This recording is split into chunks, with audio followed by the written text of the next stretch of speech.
welcome to Warhammer Workshop. My name is Amy, and I am joined, as always, by my very good friend JF. JF, hello.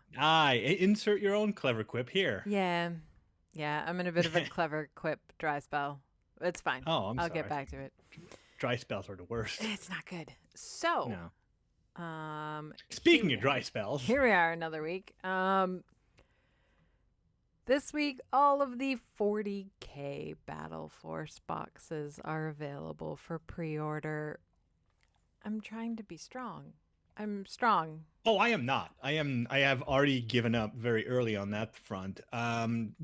Like we try to pretend that we don't have a 40k bias on this show. Unfortunately, we kind of do, We mostly because of do. our experience. Yeah. I think it's fair to say that both of us would love to play more Age of Sigmar. It's just that right now, what we are heavily into is Warhammer 40k. Yeah. So it goes without question that we are both probably a little more excited about the 40k box sets than we were about the Age of Sigmar. Now, that being said, I have let everybody around me in physical space know that should a ginormous box of squig wind up in my hands, I will paint it post haste and Sure. be the happiest little goblinoid ever. Yeah. 6'2" goblinoid. Anyway, Yeah. so I did I already talked to the appropriate suppliers, so I wouldn't have to make any urgent calls or rushed pre-orders on the website, that I was getting a Court of the Crimson King and a Council of the Death Lord. Now, calm down. Only one of these boxes is for me. Sure. And it is the Council of Death Lord one, because I have been hard at work making little guys with the plagues. It's very good. It's fun. I'm trying out some new techniques. I'm trying out the slap shop technique, which has raised a little bit of ire in the painting community, in the hobby. Sure. Which I don't want to talk about it too long. Just look, Because we've already talked about slap shop. It's an easy to remember, approachable name for technique. Now, some people say, "Oh, but it's sketch plus contrast. We should name it." Names for things happen. You just don't decide that you have the authority to change them. Yeah. If the community adopts slap chop, it's going to be slap chop, and I mean, you can be mad about it. You can just accept it. It's up to you.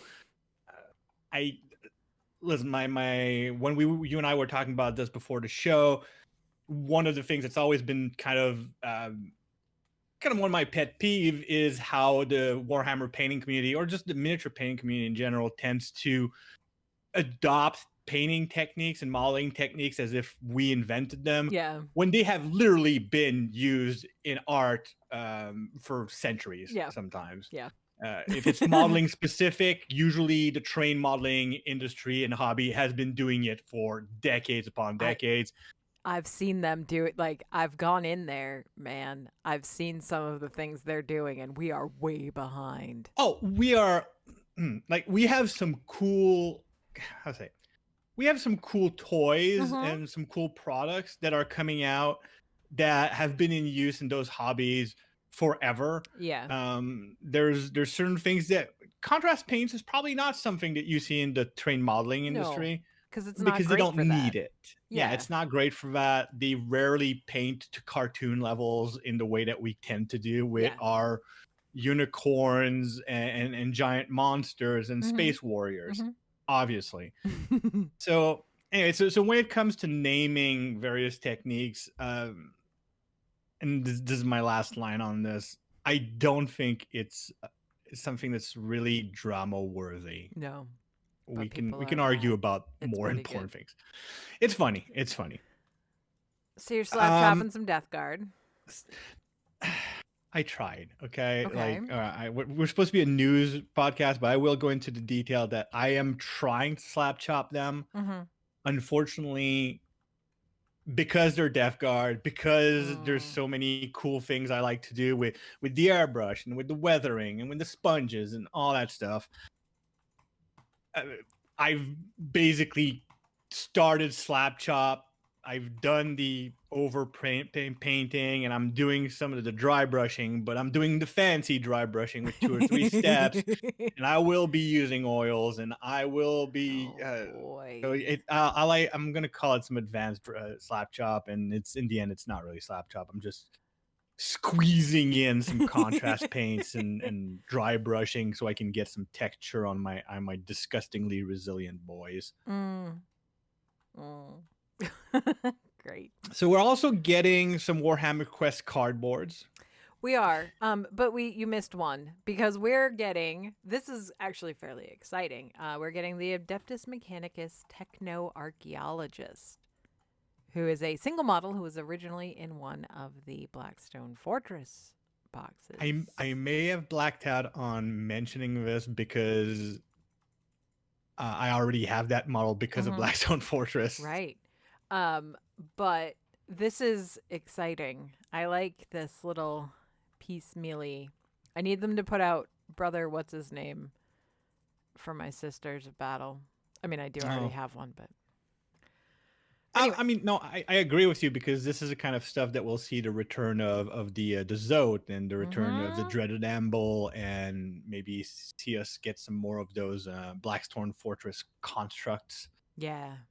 Yeah. That I really wanted to be part of an army. Yeah. It still could be. There's still time. Still could be. Those models, those molds still exist. They do. They're fine. Maybe. They've had mold problems before.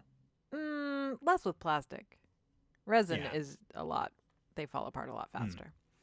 But yes, we do have the final expansion for Curse City, which is heartbreaking. I mean, I'm going to get it so that I have it because you won't, I'm sure, be able to get it after that. So that's fine. I've set an alarm so that I can remember because I do hate doing that.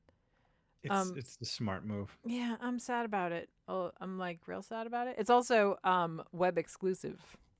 So you will not be able to get this bad boy from your local game store. Which is wild to me. Wild. I'm depressed at and I know that Curse City just got its spine kicked in by the whole pandemic and all of these things that happened with the supply chain, but I feel it's very unfortunate. Yeah. And I bet the people who worked on Curse City are the most devastated of all. Absolutely. Like, imagine putting like your heart and soul into this thing that's supposed to be like this huge, like Warhammer Quest is an institution. Think about how big Blackstone Fortress was. Have you ever seen like the 3D printable terrain pieces for? I'm sorry, what?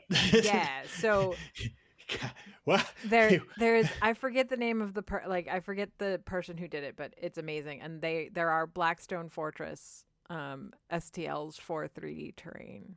And they are, and I was looking at getting a set, and then they announced Curse City, and I was like, oh well, obviously I'll wait for that one. And then Curse City was cursed, and I am sad about it. Admittedly, they I mean, this city is I mean, yeah, it is cool, but maybe they chose the wrong name for it. Yeah. They doomed us all to 2 years of lockdown. Of sadness. So yeah, then we move over to Necromunda, which has quite an offering this week. Bunch of Escher stuff. So we have those Escher cutters, which are gorgeous, and A+ orc kits, honestly. Oh, absolutely. I don't think they're as good as the ones for the Goliath. The Goliath are just, they have the bulk. Yeah. They look like orc shoulders. They do. They do. But these are, but those are neat. These look like they shouldn't work, so that's why I like them as orc kits. I like them because they're essentially like, there's a reason why the Imperium doesn't do hover much. Yeah. And I believe this is why. Yeah. Because to do hover jet bikes means essentially strapping people to an engine and hoping for the best. Yeah. That's fine. So along with this, you get the tactic cards, the vehicle tactic cards, and some purple dice. We also have the much anticipated Aethera Blade of the Matriarch, with her little pouting gargoyle demony friend. I'm sure it's a demon. It's a caryatid. His name is Styx. Yeah. He's great. And I love him. I don't know what his rules are, but he is. Her shoes are to die for. They're outstanding. You do not want to get kicked. No. We also have the Shiver and the Apprenticed Clan Chemist, making good old poison weapons, and these are also cool models. And then over on the Goliath side, we've talked about him before. It's Gorshiv Hammerfist. He's a resin model, so I can only imagine what he weighs. Like that has got to be a hefty little guy. Probably. And again, like the naming conventions for these, some of these things is roll 2d6, baby. Yeah. We also have very near and dear my favorite to your part. heart. Yes, sorry. The Escher Ash Waste upgrade kit. I'm gonna do so many not Escher things with those. Yeah, they're very cool though. They are, and it's funny because the only thing I could remember of the upgrade kit was the heads, which were already damn cool. Like mask wearing punk chicks is amazing. Listen, I grew up in the 80s, so here we are. But the fact that it comes with like these backpacks and these flasks is just the extra details I'll be able to use to decorate the tanks. I'm gonna put these lovely ladies on. It's very good. I like that they've leaned into this, like, you're going out, you're prepping for a journey, so you need you're going to the Ash Waste. Like this prepared. It's not a day trip. It's a road trip. We also have the Underhive Traders, which I believe we talked about on this show. I love we these. did. I came up with a little crocodile dude. Dumb Necromunda project, and so now I want these. It's just fine. It's fine. I have bad news for you, because if you get these, you also need to get the proper size crocodile. It's not a crocodile, but croco something. Yeah. They always tend to butcher actual wildlife names for these things, but like there is a proper fully grown adult version of that animal that you can get from Forge World. And I mean, if you're gonna do the Underhive Swamp, just mention it. And then very surprisingly, since we just talked about it, it's the Chronos Pattern Ironcrawler. I'm excited for people to get these so that we can see exactly what is plastic and what is resin. Well, I have a feeling that once the kit is for pre-order, we'll get the usual pictures of the sprues, and we can probably extrapolate whatever is not on the sprues to be resin. Yeah. I am hoping that my prediction that I made, I think I did that prediction on 40K Radio, is that the reason there are parts in resin and parts in plastic is that the plastic portion of the kit is a basic chassis, and the resin parts are for different versions of this kit, and this is only the first iteration that we're seeing. Yeah. Fingers crossed. I will mention one of the Black Library offerings this week, even though I usually sort of skim over it, and that is, if you are a fan of Gotrek Gunnison, they have the box set of leather-bound. They're pretty cool looking books. So if that is your jam, this is a good pickup. Yeah. I mean, even just as decoration, I mean, these are golden. They have the golden edges. They've got the page markers, leather bound. They're just absolutely, it's a gorgeous box set for anybody that wants to decorate a library and pretend that they're fancy. They're very lovely. You know who I bet has these books on their bookshelf? James Workshop. Yes. It does. I don't know. Isn't it part of the James Workshop legend that he's not very aware of what the company does? That is true. You're right.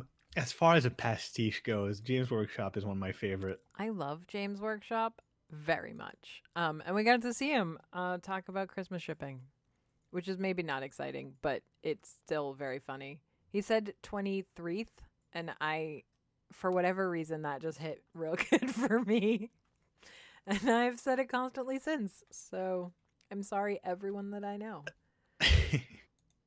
So, what's interesting about this video is, apart from the humor portion of it, which is great, like there's a hot air balloon and everything.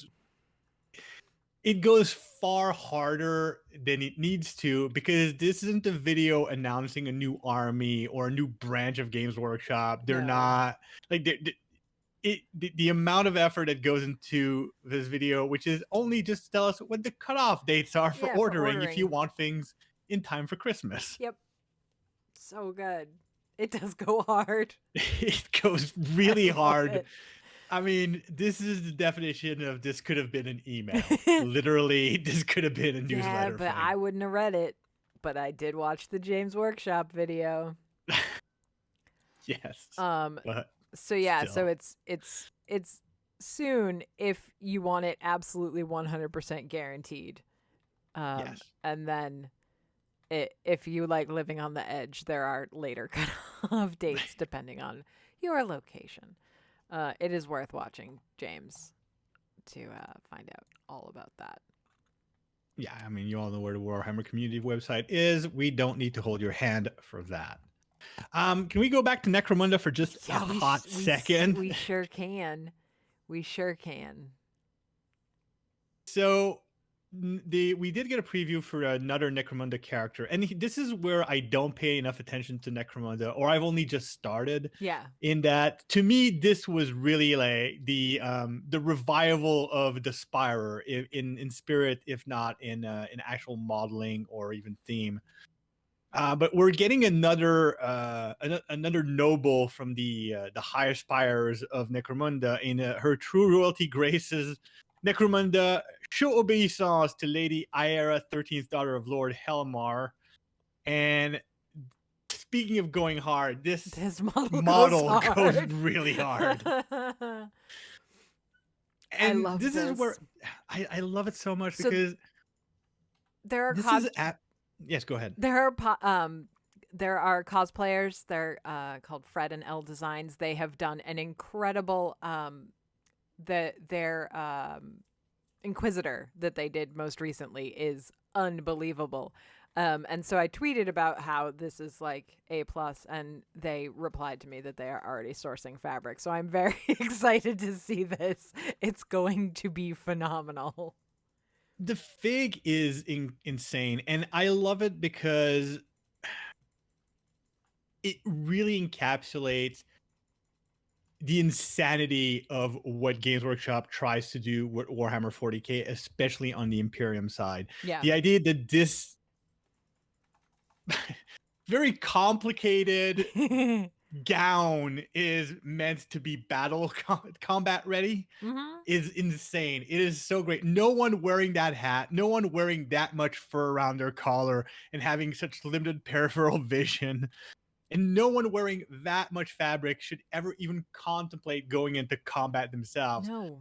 But of course, like, the cloak has a sort of shimmer shield type thing, and it's held up by 3 servo skulls that probably coordinate for the combat. It's insane. She is on her toes. Oh, absolutely. Like, she is on point in those shoes. It is it's ridiculous. It's absolutely ridiculous. It's not just about murdering the plebeians of the Underhive. It's about doing it with so much more style than they've ever witnessed before. Anyways, this is clearly going to be a Forge World fig. It's going to be a hell of a lot of fun to paint. I can't wait to see what people do with it, especially with that cloak, because someone with a lot of time on their hand and a lot of ambition can do some crazy patterns on this. Yeah. Something, because right now it's just like, it's plain blue. I mean, it's well done. Don't get me wrong. Yeah. But that's a lot of canvas for someone who really likes free. And also, like, a plain color seems to be it's underwhelming for a 13th daughter of Lord Elmar. I think there should be some kind of embroidery patterns on there or something. Yeah. Someone will do it. Oh, someone will. I mean, it will be amazing. It'd be crazy not to. All right. I think that's all of the announcements for this week, right? Did I miss anything new? I don't think there's anything else new, right? No, we did get a teaser in the rumor engine if we want to have a Oh little yeah, look let's at talk about that. that one because that was very good. So the rumor engine is an engine, like it's an exhaust It's literally jet, an engine. I guess. It's just a rocket bell. Yeah, and I, sometimes you and I usually discuss these, and sometimes you'll send them to me, and I will say that they look like something, and you'll be like, "Oh, I was thinking something entirely and completely and utterly different." Yes, we'll have some controversy. This time there was little to no discussion about what it was. It's like, that looks like League of Votan, at least faction wise. Yeah, the thing is, there's two things that kind of ring to me. Is first of all, the armor pieces on above the rocket bell are clearly have the shape of the armor pieces that you've seen on some of the League of Votan characters, especially the Einherjar champions type guys, like the basically the Votan Terminators, if you will. So I'll give them a 5% that it's something else that uses a similar architecture. Yeah. But to me, this is clearly Votan. All right. But I will throw one wrench in that has just occurred to me, because we do also have squats, which are separate but also exist. They're not that separate, but you do make a point that that there is eventually we will need vehicles for them in the Ashways. Exactly. That just occurred to me. And one of the things that's interesting is that we have seen a lot of jet exhaust, rocket bells on a variety of vehicles and contraptions for the 40K universe. Yeah. But never something like this. No. Or at least if there is whatever something like this, it is in the distant past of this hobby. Yeah. Which just tends to make me think this is going to be, obviously it's a new model because it's in a rumor engine, but probably something just completely new, period. And I think there are 4 options. Okay. One of them is what you just mentioned, something for the Ashways. Yeah. It makes sense. Yep. It would be interesting. Sure. The only problem I have with it is that for the Ashways, I would expect something that uses a similar hover technology to the Einherjar Pioneers. Yeah. So, but maybe not. Difference between squats and Votan, I guess. Yeah.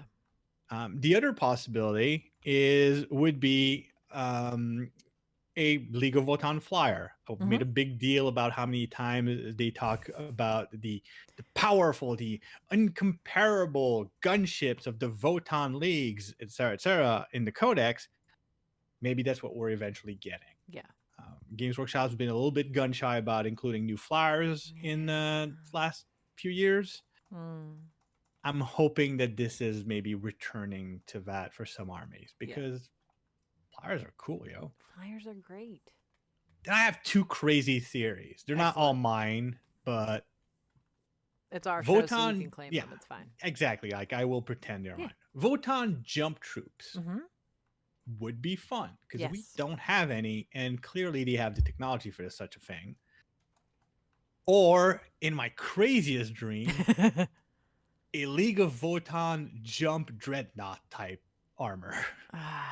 This is the as you can see, I went from like maybe most likely to least. Yeah. I don't know. Because it looks a bit like a big engine part to have on jump infantry. It does. We're big on looking at, in case anybody else is not as obsessive about looking at the rumor engines, paintbrush strokes are generally a pretty good clue about what scale you're actually dealing with. Yes. Usually. Not always. Which I think, like, someday they're going to figure that out, and then they're going to be like, haha. Let's smooth those out. Yeah. So, I mean, I could go into even more... I could be more analytic and actually look at which parts of this have been close cut and which parts haven't. Right. But anyways, the important thing is we're getting something cool. It's probably League of Votan. And I mean, look, in a way, we just got that codex, so it feels kind of weird. But then again, Rumor Engine could be like they can be months pretty to a far year out. out. So. Yeah. Also, kill team's a thing, so that's always that's that like they have carte blanche to just slip weird things in there and deal with them later. True. That is true. Yeah. Jump troops don't usually make it into kill team. I don't think we're going to be seeing much of them, especially in with how kill team is right now with the Galadark. But that's true. We're not going to stay in Galadark forever. We are not. We have what, 2 more boxes? So I think so. Yes. 6 months, and then we'll be back in business. Man, now I want to know what the next thing is. This is terrible. Yeah, it's the worst. How terrible for us that we live in the absolute golden age of this hobby. This is my problem. This is my hobby problem, right? Like, while I'm deep in and happy doing hobby, like, there's like a large portion of my brain has already moved on to whatever the next thing is, which is fine. It's fine.